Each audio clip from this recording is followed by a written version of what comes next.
Okay, so I'm going to do a detailed map walkthrough of the Wainwright's coast to coast before this gets dry, because it's wet from a rainy day I had, and these are probably going to stick together when it dries, so I won't be able to turn the pages. So I'm just going to give a rundown of some sort of things that I picked up along the way. So the yellow line is the coast to coast Wainwright's route, and these markers here are mile markers, and I mucked up by missing that one out and putting two, so just ignore what I've written as far as mile markers because I missed a few. That's why I'm not an accountant. So the start is here at St Bees. Bearing in mind, if you get accommodation like I did, I was at the far end of St Bees, so I reckon that was like another mile before I even started, so you know, take that into account. So you hit the coast, there's a little bit of an uphill, it's not too bad, lovely views. I turned right at the lighthouse just because I thought that was the path, but it doesn't really make much difference. And then you go into Sandwith, and then all this is just like fields and normal paths. Keep an eye on the map, but yeah, it's pretty standard. And then you end up in Moreau, and I'd seen on YouTube that there was a bakery there, but when I got there it had closed down, like shut down completely. So you just carry on all normal stuff, and then there's a shop here just before you turn off. Literally, you see a big sign coast to coast, and there's a little shop there you can get some bits and bobs. And then you start going into this. Now, I got really badly disorientated here and lost. This bit was really overgrown because it's August when I did it. I ended up, let me get a pen actually. I ended up all the way over here because I got so lost. So really pay attention to the path here, especially if it's summer and it's overgrown. I missed this bit, I ended up over here and I had to go round, and I missed Dent up here, which was a shame. Oh there, sorry, there's Dent. I missed it. I went all the way round and had to go through this to get back on track. So this bit, if it's overgrown, Cleat or more, was quite confusing. Thank goodness I had a compass with me to check the map. So once I got out of there, a little bit demoralised. I'd only just started and I got lost already. This was a nice walk all through country and everything. Pretty straightforward. And then to Ennerdale Bridge, which a lot of people stop at. I think it's the 15-mile mark because I missed a digit, so it's 15 miles. Lovely little village. There's a couple of pubs as well if you want to get something to eat. But then I carried on to Ennerdale Water, and it's stunning. Now this bit here is really easy walking. It's lovely, you just follow the river, and it was getting on a bit and I wanted to camp at the end of it. But then this bit along here got really rocky, like quite scrambly and rocky. It's flat, but there's a lot of, yeah, it's rocky and you have to watch your step, otherwise you could break your ankle. And then I camped here, which was fantastic. So then the next day, really nice long path along here. There's the high route, which I didn't do. All through these lovely woods. It's beautiful, really easy, and you're coming up to the mountains at this point.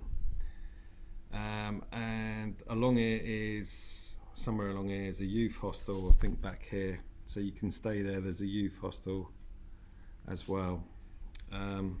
This was beautiful, and then you end up at the Black Sail Hut, where the mountains just like open up, and that was fantastic. I thought about camping there. You can camp lower down for free, obviously, because it's wild, but you can't camp near the Black Sail Hut because it's a bit rude. Plenty of food in there, stock up, toilet, charge your phone, leave some money in the donation box, and you can even stay there if you want. You have to hire the whole room. There's 2 4-bedroom rooms, like bunk beds, and 1 8-bedroom room. Then up. That's quite steep. The path is not too bad. There's lots of streams of water, but yeah, it's a bit of a puffer. So if you get to that point and you can't get up that hill, then you're in trouble, because the other hills coming up make this look like a picnic. So yeah, bear that in mind. Once you get up here, one of my favorite bits of the whole trip, the views are just insane, absolutely insane. You can see this, and you can see Ennerdale Water that way. The views up at this bit are absolutely fantastic. Then you go up, and then you start going down to Honister Slate Mine, and this is down, and it's down, down, down, down. It's quite a rocky path as well. Big cafe there, load up, have what you like, food, whatever.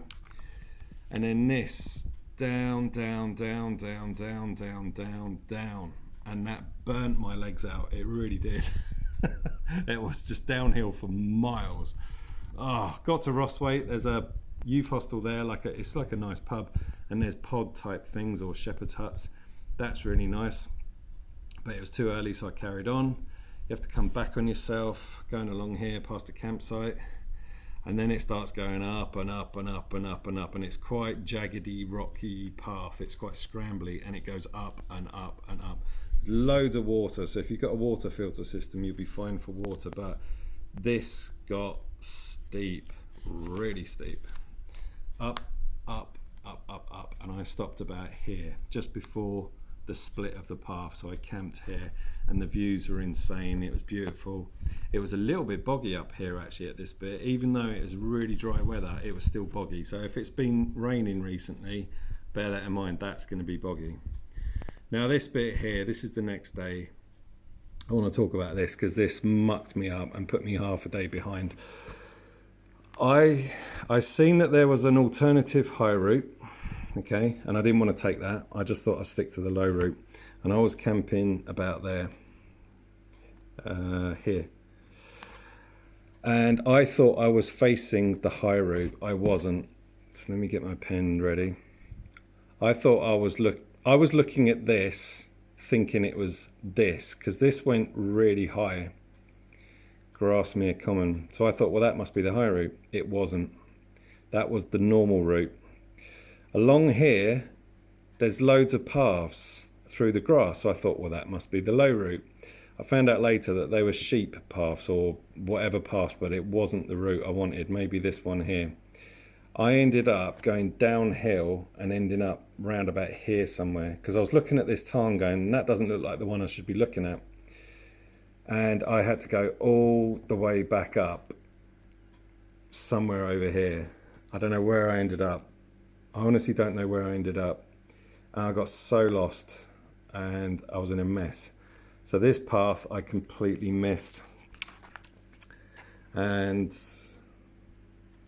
yeah, I ended up over here somewhere, going down the other way to here. And this was, so yeah, I must have been down here, this path here, I think.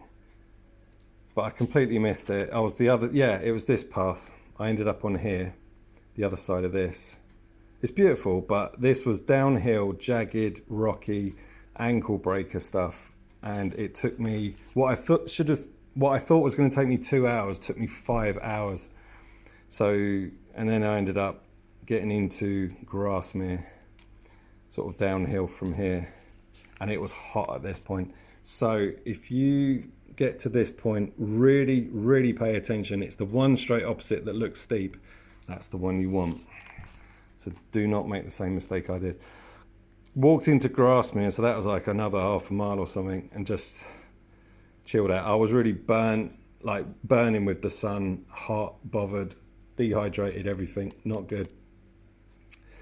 So I cracked on and it started getting really hot. The Traveller's Rest is there, nice place. They're really used to hikers, really friendly. And I wanted to get to Angle Tarn, but I was just destroyed at this point. I went up this way and it started going uphill. It's uphill, uphill, uphill to Glaisdale Tarn. But here it is. It wasn't the worst uphill I've ever done, but the way I was feeling, so beat, legs burnt, hot, dehydrated, I had to stop in all these bushes along here somewhere just for some shade. And I got up to Glaisdale Tarn, which is beautiful, but by this point I was gone, like mentally as well. I went in and cooled down. This is late afternoon. This helped a lot. And then the track here is downhill, downhill, downhill, and it was really nice actually. And I managed to smash it. Oh no, that's the high route, sorry. I went this way. So I went downhill, one of these. Is it this one?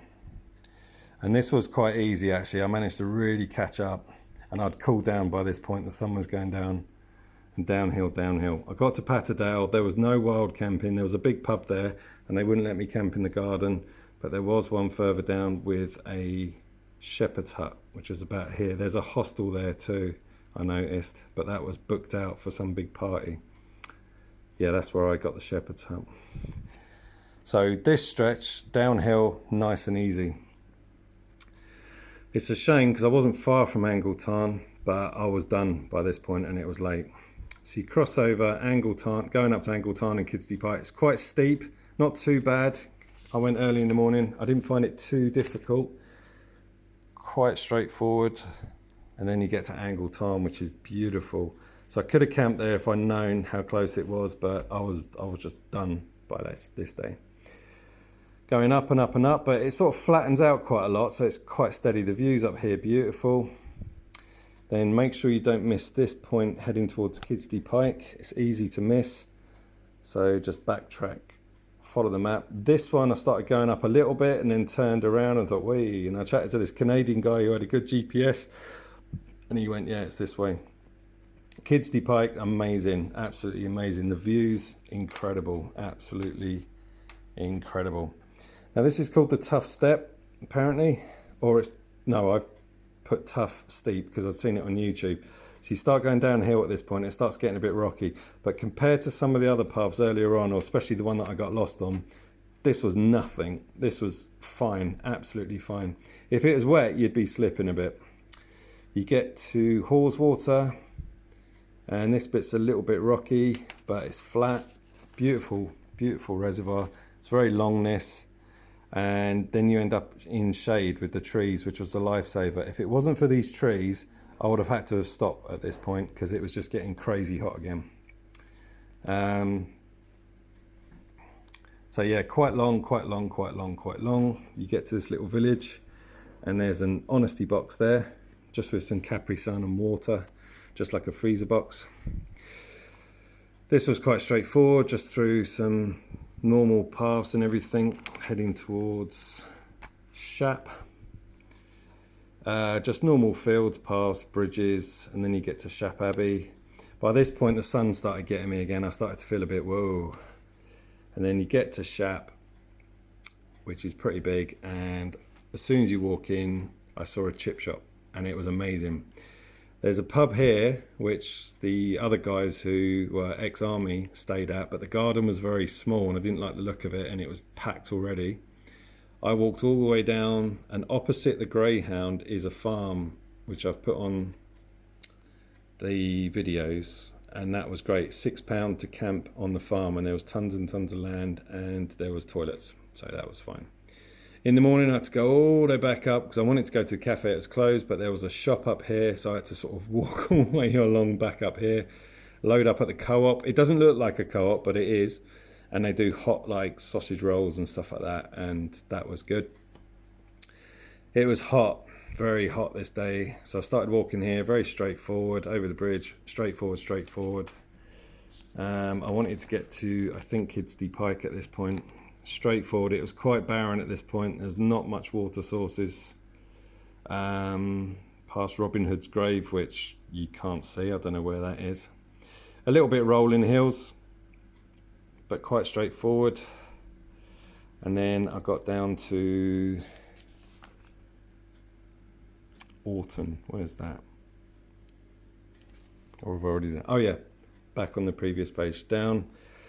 It was getting crazy hot at this point, so I came off the route and went straight down into Orton, and there was a little shop and a cafe.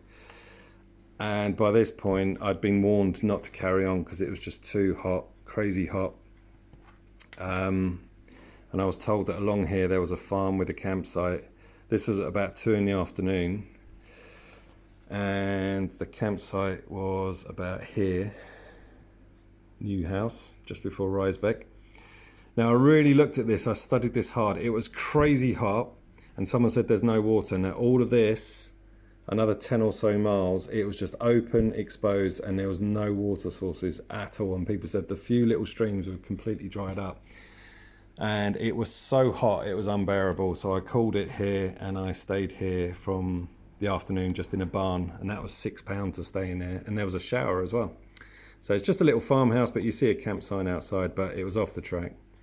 Next morning I got up really early, loaded up with 4 litres of water, walked back up here, got back on the trail, and when I was walking through here, it was a bit cooler because it was the morning, and I was so glad that I didn't do it the day before, because I would have just cooked. This here, they had a camping sign, so you can camp on that farm. So if you think you can get that far, they had camping there, but there's no symbol there, and I didn't see that, so I may have made it there with like a couple of litres of water. But anyway, this, and then there's oh, what do you call this thing? Not a quarry, like a bridge. Oh, what are they called? Can't remember.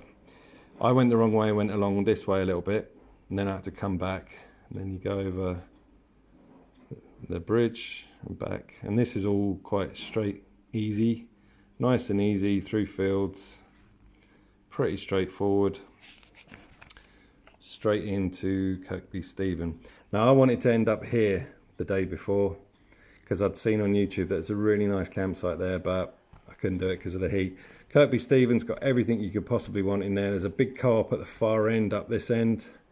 There's tons of coffee shops, pubs. There's hiking shops as well, so if you need to replace anything that's broken or get something better, you can get it there.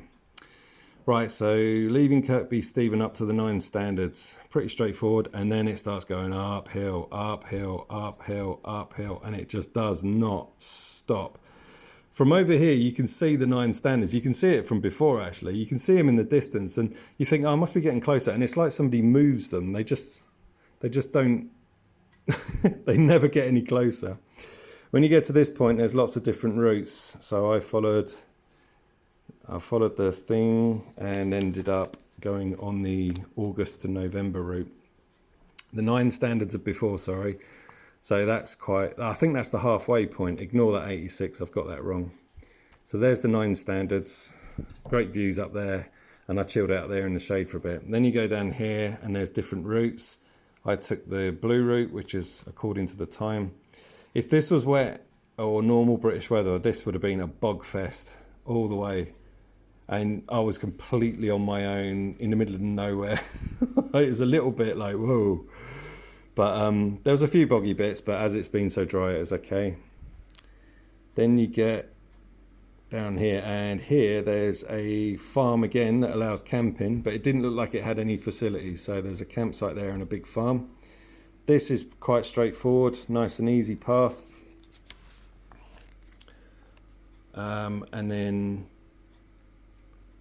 I ended up in Keld, which is a really nice little picturesque village. And I went to the campsite. There's a hotel there. It's not really a pub, it's a hotel. But the camping site is massive. I thought they only had 1 field. They had about 3. So there's loads of room there, and they got facilities there, a shop and everything you need. That was nice, but the midges just killed me. Next morning, follow the Swaledale route. I went down this way because it was supposed to be nicer rather than taking the high route. Alternative Swaledale route. I'd seen on YouTube that this is more picturesque, and it was. So followed this. I ended up on this high road by mistake, but it didn't really matter. It's all the same route.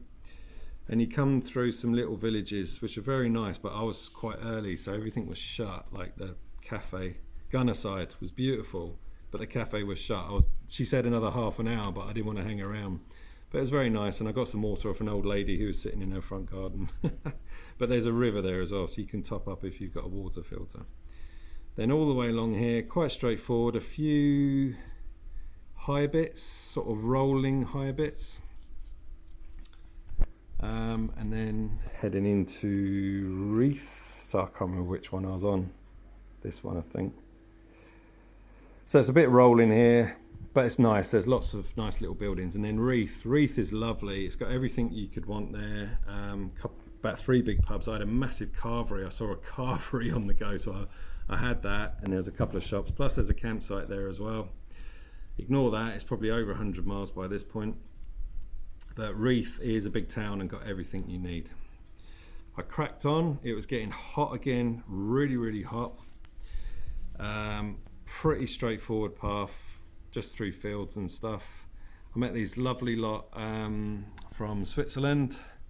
and Germany and England, and they were great, really nice. And they said, oh, just join us for the afternoon, have some company.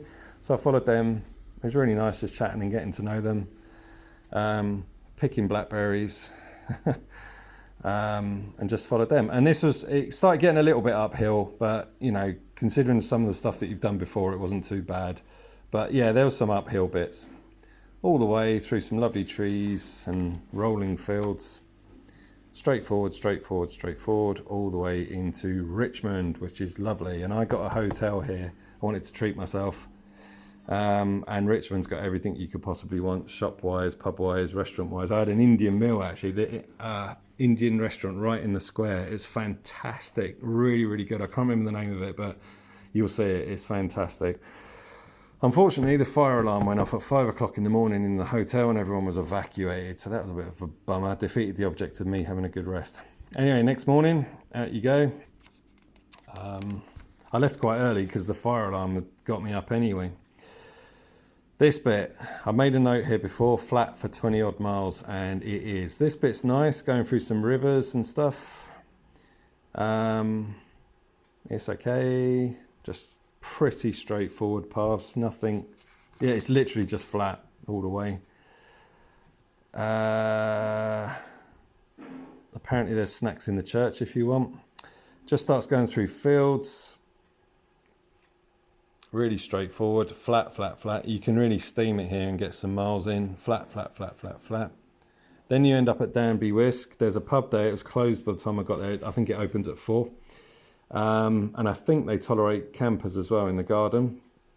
But down here, if you go down, turn left, and over here somewhere, there's a fantastic little campsite. Oh yeah, there is a campsite, but they've got like a big shed with loads of food and fridges and tea and all sorts, and you can stock up there. There's an honesty box, and I met the couple. They're really, really nice. Right, from this point on, this was the most boring bit. It is just field after field after field after field. There's that weird place with the skulls and the rats and stuff, and it makes a noise when you walk past. It's kind of a bit creepy, not the memorabilia where it was. It was like, if I heard banjos, I would have been running, I tell you. Flat, boring. So yeah, you can get your head down and get some miles in, but it's just mind-numbingly boring. Got to here, Ingleby Arncliffe, and there's a pub here, the Bluebell, and yeah, about £10 or something, I can't remember, to pitch your tent, flat pitch, shower, toilets, electric, kettle, fantastic. And the pub was great as well. The food was amazing and very well priced. I had a fantastic steak and ale pie with the works for £12. Definitely the Bluebell, really, really good. Next morning, out you go, hit the woods, walk along here, which is nice, and then you turn around. I think it starts going uphill here. Uphill. This is quite steep to the top. So that's a bit of a slog. But it's through the trees, nice scenery. Met this nice couple doing the walk as well. Chatting to them for a bit. Uphill. You sort of wiggle around through different woods and that. And then uphill again. There's no getting away from it. You're starting getting into the moors now. And then out of nowhere, this place appears, Lordstone's campsite, which was quite big, and it had a fantastic cafe and everything you could want in there. Then the rain started. It absolutely came in, wind and rain, and then you're out and you're going higher. There's the viewpoints. I couldn't see anything because it was so misty. Higher, and you're on the Cleveland Way now, so you see this acorn all the way, and oh my goodness, it just went on and on. I think here was where all those jagged rocks were, somewhere up here. It's really creepy, and you have to go through the rocks. There is a path. I thought I got lost, but I did end up back on the path somehow. But yeah, just moorlands, and I couldn't see anything because it was misty and it was quite up and down. Oh, that's the line in. So yeah, let's backtrack a bit. All of this, yeah, just moorland. So up, yeah, I ended up on the path. The paths are really clear. You can see them clearly, and there's a sign every now and then saying the Cleveland Way, so just follow this. So yeah, so somewhere here there was these jaggedy rocks that there is a path going through. You have to clamber through them. This just went on and on and on. It was sideways wind and rain, and I couldn't see 50 foot ahead of me, and it was, yeah, pretty miserable just in the moors. So I don't know what the moors looked like because I couldn't see it. Got to the line in, and I was thinking, please, I hope they can put me up, because I didn't want to carry on. I'd seen up here that there is a bovie, right? So I thought, well, that could be something. Anyway, I got to the line in, they let me camp. It was gale force wind and rain. The tent kept me awake all night, flapping and bowing and bending. But I did have a good meal in there and managed to dry off. So they will put you up for £2.50. And they open at 6:30 in the morning as well. So you can use the toilet and stuff indoors and charge your phone if you want. But they won't serve you anything because they're not technically open. So yeah, this was about 20 odd miles, I think, when I got to this point. And then this was 28 miles to the end. And I wanted to do it at this. I'd had enough. So it was clear now, up on the moors, uphill, through the moors, pretty easy walking. I got to the bovie and it was all locked up and closed. So thank goodness I didn't go there. I could have camped there, you know, as a bit of shelter from the wind, so wouldn't have been the worst thing in the world, but there's nothing there, it was all locked. Just through the moors, really straightforward walking now. Getting out of the moors, going this way, Glaisdale Moor, really nice. Lots of purple heather at this time, and ended up in Glaisdale, just a little village. I took my shoes and socks off here, aired my feet, sorted my blister out. I started getting a blister at this point. It's not bad, it's the first blister I got, and I'm near the end. So good job on them Solomons. I didn't see any shops or anything here, but I just powered through, follow the route. Really nice route along the river. Ecton Bridge, there's a hotel there with like sort of a hut outside, like a cabin that does coffee and food, and that was really nice. Great coffee and a pie and everything. That was good, so that fueled me on. Kept going, easy roads, easy road. Grasmere was nice town, there's railway. Stopped there, had a pint. There's a few shops there, pubs, everything you could want. I think people stay there a lot as well at Grasmere. But by this point I thought, I just want to get it done. So off I went, pretty flat. Through a small moor again, which was okay. Easy to find the path, really easy. And then you get to this bit. Now this is frustrating because you think I could just like nip over here and cut all this out. But it goes down into Little Beck. It's worth it because it's beautiful. There's a lovely waterfall. It's a nice nature reserve.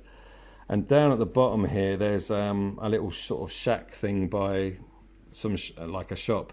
And yeah, I just had a drink and something to eat there as well. So there, you can get a tea, coffee, something to eat there as well. Then it's uphill, uphill, uphill from here.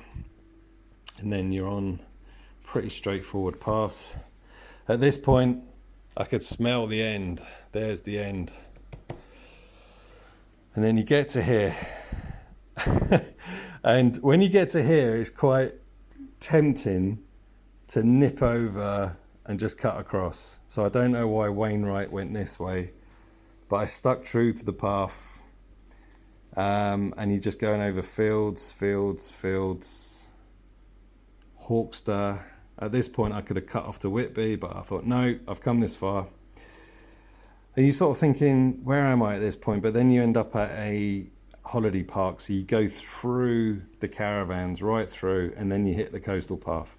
There's beautiful weather here, there's lovely coastal cliffs, really nice. A little bit rolling up and down, but nothing too bad on the knees or the legs. Get to here and you can see Robin Hood's Bay. Down you go, really steep downhill. And then that's it. You get to a pub. And people see you go to the sea and throw the stone in, and when I got back, this guy said, "Oh, do you just do the coast to coast?" So he said, "Let me get you a pint," and then the couple sitting next to them did the same as well. So I got 2 pints. So yeah, so I hope this helps with all the ups and downs, do's and don'ts of the Wainwrights coast to coast.